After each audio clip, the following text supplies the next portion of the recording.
Police in Kenya have opened fire during fresh clashes with protesters in the capital Nairobi. On June 25, 2024, something irreversible happened in Kenya. In the heart of Nairobi, police opened fire on unarmed demonstrators protesting the government's proposed finance bill. The images were devastating: bodies lying in the streets, blood staining the tarmac, and the sound of gunfire echoing through a nation that once held itself as a democratic beacon in East Africa. But this wasn't an isolated act of state violence. It was the breaking point in a nation under pressure, politically, economically, and emotionally. What happened that day was a rupture, a deep wound that exposed years of mismanagement, economic betrayal, and growing generational rage. In the days and weeks that followed, the protests didn't fade. They spread like wildfire. From Nairobi to Kisii, Eldoret to Mombasa, the youth rose up in numbers not seen in decades. Their chants were clear and unrelenting. "We are tired. Ruto must go.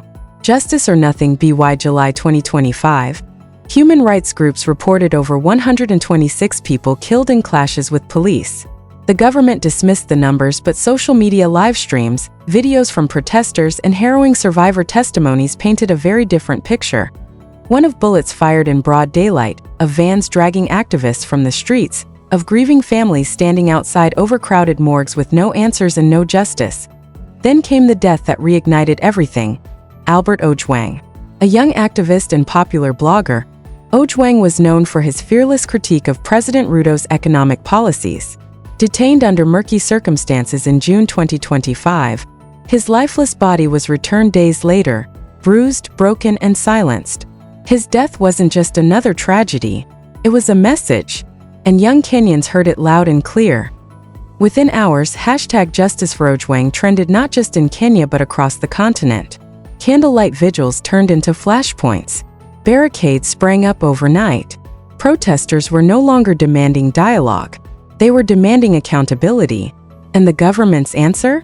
Curfews, internet blackouts, more bullets. Today, Nairobi's once bustling central business district feels like a battleground. Streets that were home to vendors and commuters now echo with chants and the crack of gunfire. Burnt-out vehicles form barricades. Drones patrol the skies. Undercover officers in plain clothes lurk among crowds, picking out suspected organizers, many of whom disappear, sometimes for days, sometimes forever. Yet, despite the bloodshed, the movement is growing. It's no longer about one bill. It's about a broken system. It's about a government that rules through force instead of consent, and institutions that punish rather than protect. But while the world's attention remains fixated on the protests, another fire is consuming Kenya, this one literally. Since the beginning of 2025, over 1,357 hectares of forest have been lost to wildfires in what's now being called the worst wildfire season in Kenya's recorded history. Mount Kenya, the Aberdare Ranges, the Mau Forest Complex, some of the nation's most treasured ecological regions, are burning. Yet unlike the protests, this slow-moving catastrophe has attracted almost no global attention. But the connection between the flames in the forest and the fire in the streets is undeniable. One reflects political collapse. The other shows the cost of ignoring it. This year's wildfires were not a surprise. In 2024, Kenya experienced unusually heavy rainfall due to El Niño, triggering explosive vegetation growth across its forests. Then came 2025, hotter, drier, and windier than anything the country had seen in decades. The once lush hillsides transformed into kindling. All it took was a spark. But the fires weren't just natural disasters. Human negligence, and in some cases human intent, played a critical role. Slash-and-burn agriculture, charcoal production, illegal logging, and deliberate land clearing were all factors. Some locals, frustrated and ignored by government, resorted to burning land just to get attention. And still, the government did little to respond. The Kenya Forest Service raised the alarm months before the crisis peaked. Their pleas for increased firefighting resources, for aerial support, for tougher enforcement fell on deaf ears. Firefighters were left to battle infernos with buckets and branches. Entire hillsides were abandoned as flames jumped from tree to tree, while volunteers, some teenagers, risked their lives trying to contain them. Mount Kenya, a UNESCO World Heritage Site, suffered particularly devastating losses. Rare alpine ecosystems have been turned to ash. Glacier-fed rivers, lifelines for millions downstream, are now under threat. And while tourists once trekked its ancient trails, they now stare into blackened craters where cedar forests once stood. Experts warn that unless Kenya radically changes course, this will become the new normal. Wildfires will return each dry season, fiercer and deadlier. Without early warning systems, aerial firefighting units, strong enforcement against illegal land use, and clear climate resilience policies, Kenya will continue to lose not only trees but its future. But why does it feel like no one is doing anything? Because Kenya's government isn't built to prevent crisis. It reacts slowly, chaotically, and often too late. It delays. It denies. It deflects. And now the cost of that failure is burning before our eyes. When the first major wildfires erupted in Mount Kenya, there was no national address, no emergency funding, no real action, just silence. Meanwhile, politicians continued issuing timber licenses and awarding land concessions near protected zones, feeding the very crisis they would later claim was out of their control. This is the deeper problem. Kenya's institutions have been hollowed out by corruption and patronage.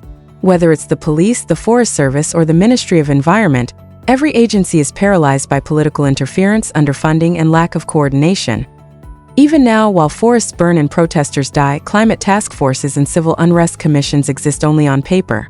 No single governing body has proposed a comprehensive plan that connects political unrest with climate crisis. Because to do so would mean admitting the entire system is failing. And at the center of that failure lies something darker: profit. Crisis in Kenya has become a business model. While protesters are gunned down, the government quietly awards billion-shilling contracts for police equipment, surveillance tools, and riot control measures. In the shadows of forest fires, illegal developers and timber barons move in, lobbying for access to burned-out land that is now conveniently unprotected. Fires clear what law once protected, and in some cases, satellite data has shown suspicious fire patterns, blazes igniting along illegal logging routes, spreading outward in unnaturally precise formations. Still, no one is arrested. Why? Because the perpetrators are politically connected. Corruption shields them, and the government looks the other way. The flames may seem like tragedy, but for some, they're opportunity. Crisis creates chaos, and chaos allows theft of land, of funds, of democracy itself. But even as the elite profit and the forests vanish, a powerful force is rising. Kenya's youth. For years, they were told they were lazy, too online, disconnected from the real world. But now they are leading the resistance. They've built alternative media channels, exposed police abuse, documented environmental crimes, and organized protests with precision and courage. When the government shuts down press briefings, young Kenyans go live on TikTok. When official numbers are buried, they collect their own. When leaders deny accountability, they publish the evidence. And they're not alone. Farmers whose lands were burned have started climate defense groups. Urban middle classes, once silent, are speaking out. Displaced communities are demanding compensation, not pity. Civil society organizations are suing government bodies, demanding transparency, and calling for international oversight. Even international climate funds are beginning to bypass corrupt ministries and support community-led projects directly. What's emerging is a civic firestorm of a different kind. Not one that destroys, but one that exposes and rebuilds.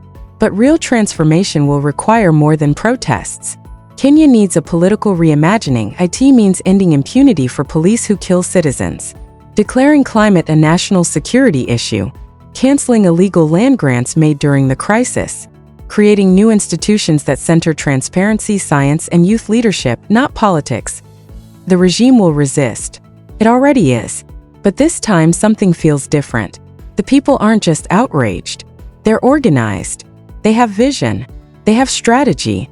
And they're not backing down. Still, nothing is guaranteed. History is full of revolutions that were crushed or co-opted. Kenya's ruling elite are counting on fatigue.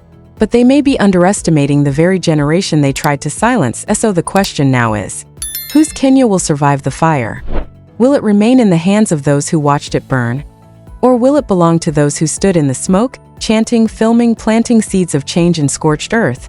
The answer will shape the nation for generations to come.